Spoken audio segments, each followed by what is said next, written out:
Action Comics. Superman by Jerome Siegel and Joe Shuster. Leaping over towering buildings, rending steel in his bare hands, lifting incredible weights high overhead, impervious to bullets because of an unbelievably tough skin, racing at a speed hitherto unwitnessed by mortal eyes. These are the miraculous feats of strength which assist Superman in his one-man battle against the forces of evil and oppression. A session of juvenile court. Frankie Morello, you are charged with assault and battery. What have you to say in your defense? Nuttin'. 'Cept if he had handed over his dough without squawking, I wouldn't have hit him so hard. You speak like a hardened criminal. In that case, I have no course but to... Wait, Your Honor! Of course he talks tough. What's more, he is tough, Your Honor. But he's only like all the other boys in our neighborhood. Hard, resentful, underprivileged. He's my only son, sir. He might have been a good boy except for his environment. He still might be. If you'll be merciful. Among the spectators in the courtroom is Clark Kent, Ace newspaper reporter. He listens intently, completely engrossed. The mother's right. But if I know the court of law, her plea hasn't a chance. Other interested spectators are the remaining members of Frankie's gang. Gee, Nick, do you think... Shut up, box ears. The judge is gonna speak. Wait till we see Gimpy. Shh. I'm sorry, Mrs. Morello, but your boy has committed a serious offense, and he must pay his debt to society. Frankie Morello, I sentence you to 2 years in the boys' reformatory. Frankie! No! Don't cry, Mom. Why, that dirty... It's Gimpy's fault Frankie's getting a rap. You're right. Gang, we meet in the alley behind my place tonight to talk this over. Though Clark is seated far across the room, his sensitive ears catch the boy's excited remarks. Gimpy. Another factor in the case. That evening, a surprising transformation occurs within the privacy of Clark's apartment. Off come glasses, outer garments, his figure erects. And a few moments later, the meek reporter's figure is replaced by that of the dynamic Superman. The boys don't know it, but they're going to have another attendant at their meeting. A forward dive through the window, and Superman is off on his errand of mercy. Shortly later, clinging to a tenement above the Urchin's headquarters, the Man of Steel gets an earful. I tell ya, Gimpy crossed us up. The rat. He told us if we'd sell him stolen stuff, he'd protect us if we ever got caught. But did he do anything to help Frankie when our pal got nabbed by the bulls? No. Not Gimpy. Not a peep out of him. We ought to fix that guy good. We owe it to Frankie. Come on, fellas. We're paying Gimpy a visit. The kids make their way to and enter the junk shop of Gimpy, receiver and fence for stolen goods, loathsome corrupter of youth. Not bad for a week's take. Soon I'll be the... Who's there? Just us, Gimpy. Only us kids. What's the idea of sneaking up on a guy and pretty near scaring the wits out of him? Lot of money you got there, Gimpy. How come you didn't spend some of it on a lawyer for Frankie? Never mind that money. It's mine. Forget you saw it. You promised us you'd help us if we ever got tangled with the cops. You promised us, Gimpy. Sure, I promise ya. But could I help it if business got so bad I couldn't? We want money, Gimpy. Plenty of it. Are you gonna give it to us? Or... Gimpy pales as he sees one of the boys lift a wrench from a nearby counter and clutch it tightly. Money? Sure, you can have it. Lots of it. I was just gonna get in touch with you about it. Here are slips for all of you. On each slip is the address of a home where a big haul can be pulled tonight. Pull the job, and I'll pay you off big. Sounds okay to me. Thanks, Gimpy. Peter Randall, 1121 Roanoke Boulevard. Must be a ritzy joint. Harold Bronson, Kinsman Road. After the boys depart. Oh, was that a tight fix?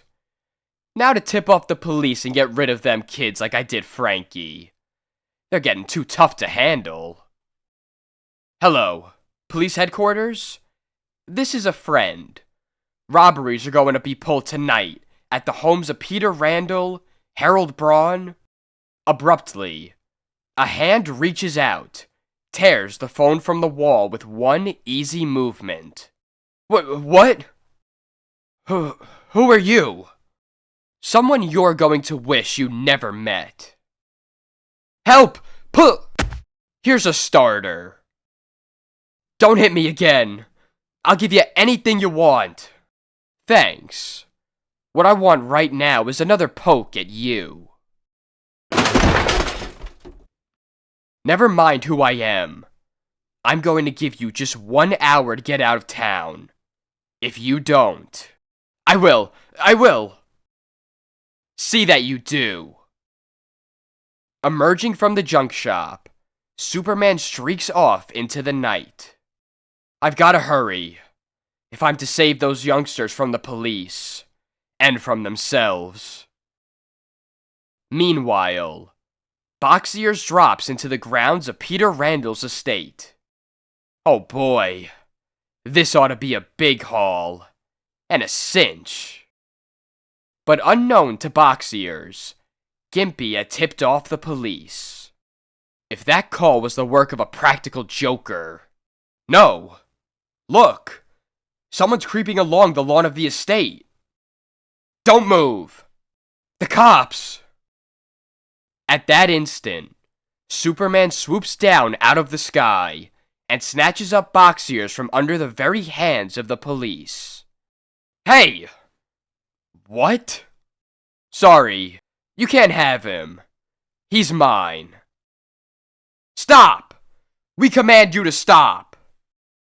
Am I dreaming? He jumped out of sight.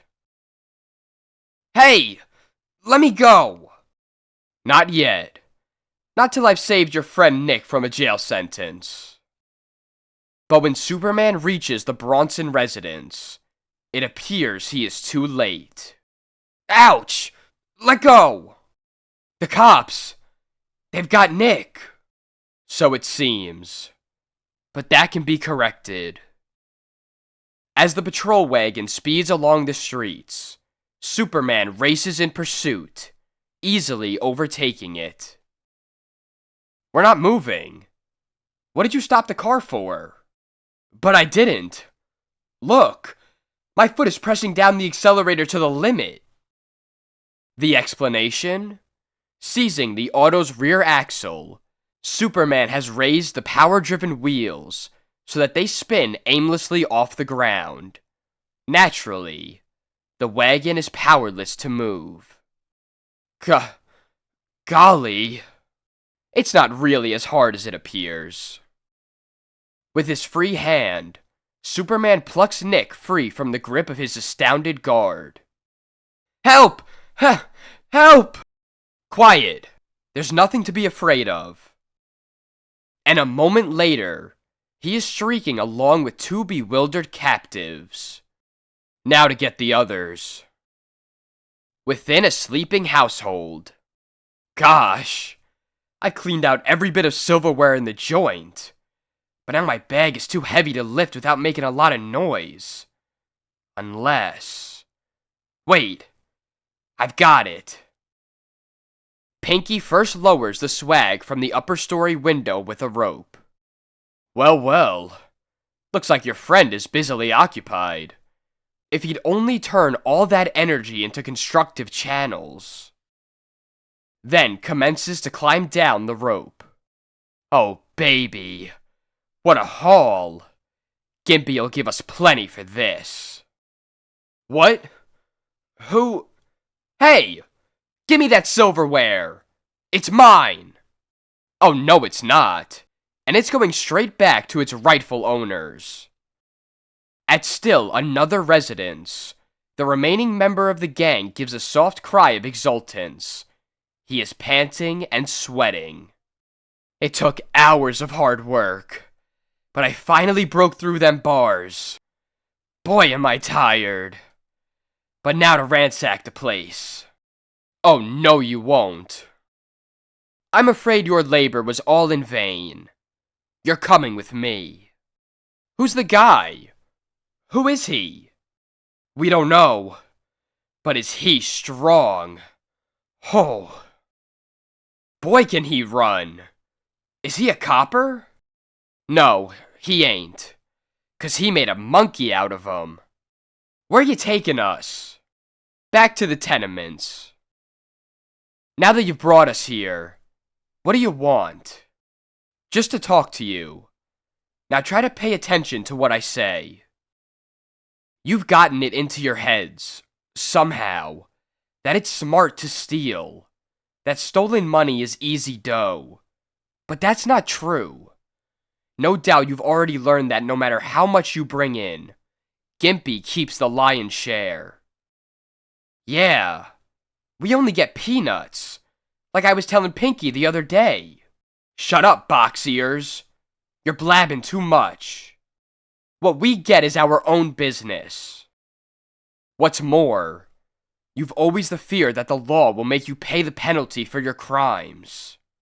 Well, sometimes I do get, nervous. Scared of the coppers? Not us. Gimpy says he'll take care of us if we ever get caught. Gimpy take care of you?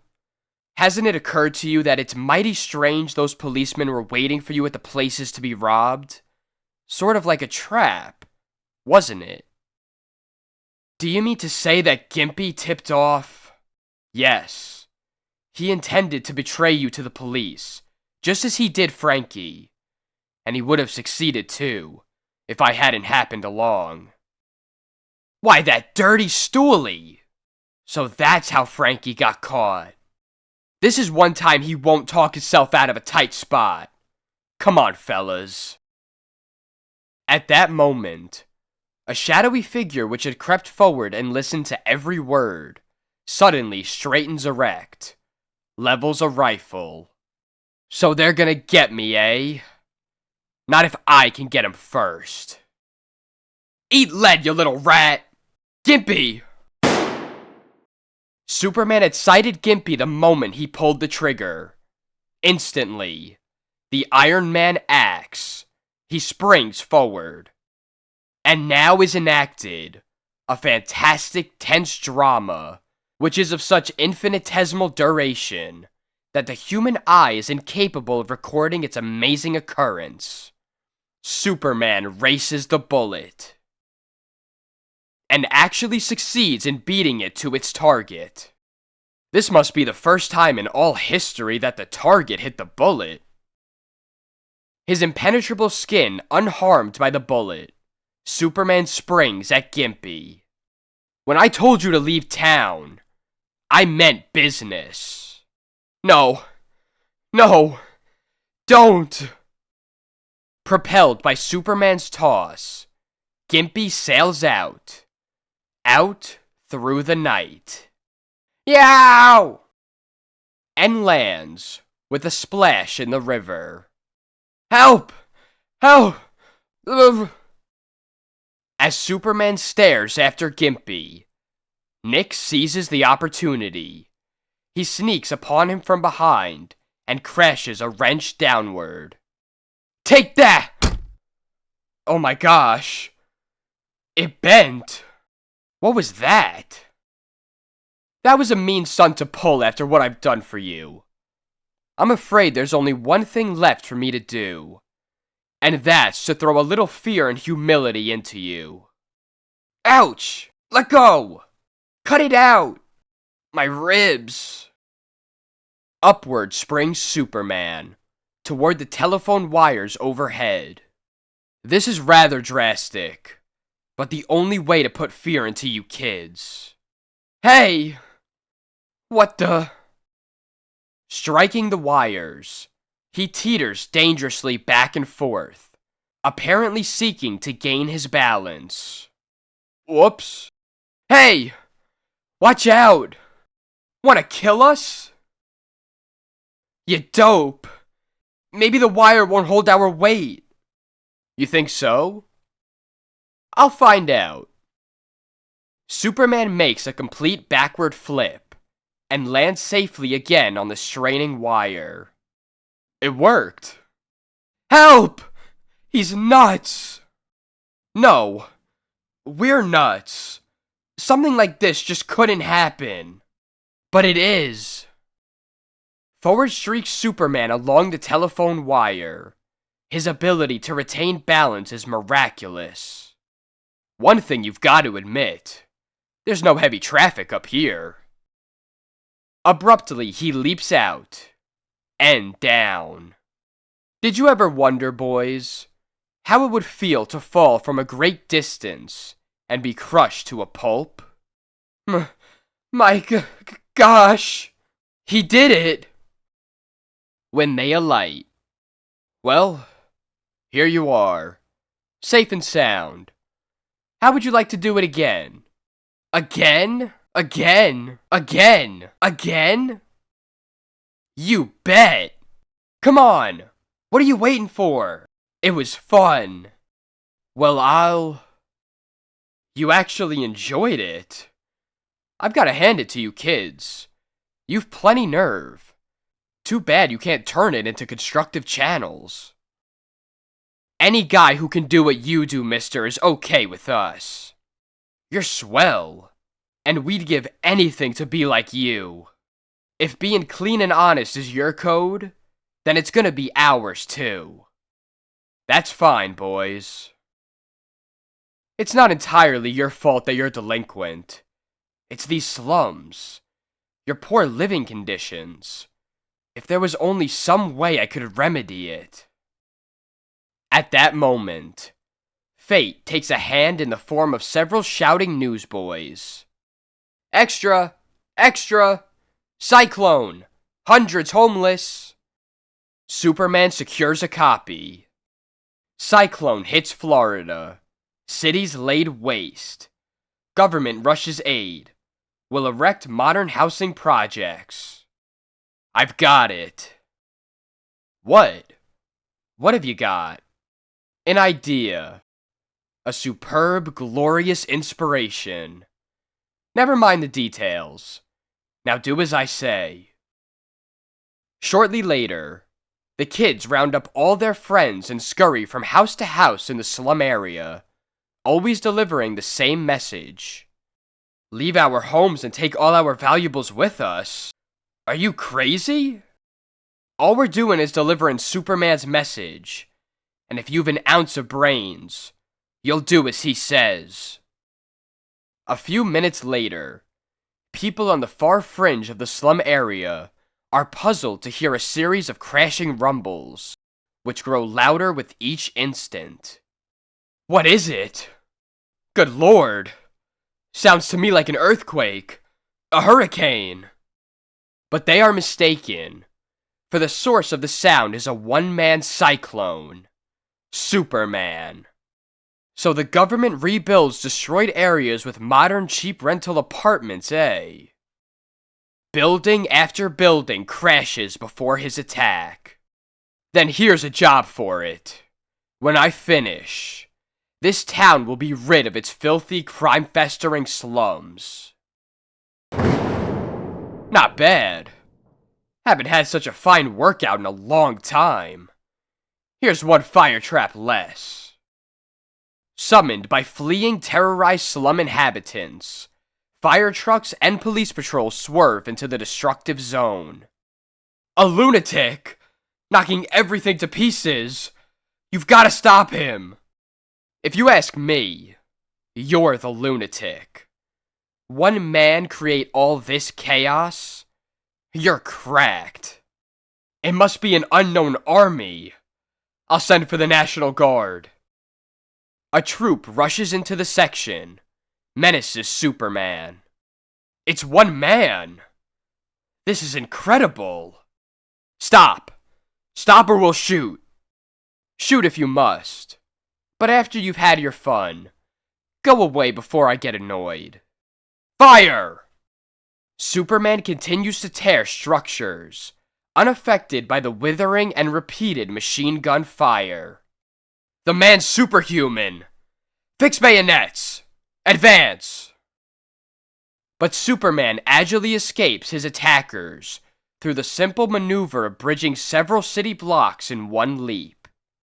They mean well, and so I must not lose my temper and hurt them. A new menace. A squadron of aerial bombers winged to the attack. Orders are to blast him off the face of the earth. Superman is struggling with a huge edifice which refuses to fall. When? Doggone it! It won't... What's that drone? Bombers! Nimbly, he races through the streets, explosions dodging his footsteps as the frantic aviators seek desperately to eliminate him. Keep it up, boys! At this rate, the job will be finished sooner than I expected. With your assistance. Abruptly, Superman vanishes from sight. Behind him, he leaves what formerly were the slums, but now, a desolate shambles. During the next weeks, the wreckage is cleared. Emergency squads commence erecting huge apartment projects. And in time, the slums are replaced by splendid housing conditions. Within the police chief's office, Chief Burke is interviewed by Clark Kent. You can tell your readers that we'll spare no effort to apprehend Superman. But off the record, I think he did a splendid thing, and I'd like to shake his hand. You know, Chief, strangely enough, I feel the same way. The end. Acquiring super strength. Supervision. An exercise to acquire unusual vision is as follows. 1. First glance at a distant object. 2. Then glance at a close object. Repeat procedure. 3. Do this a few minutes every day, and soon, you'll be able to peer more distantly than any of your friends.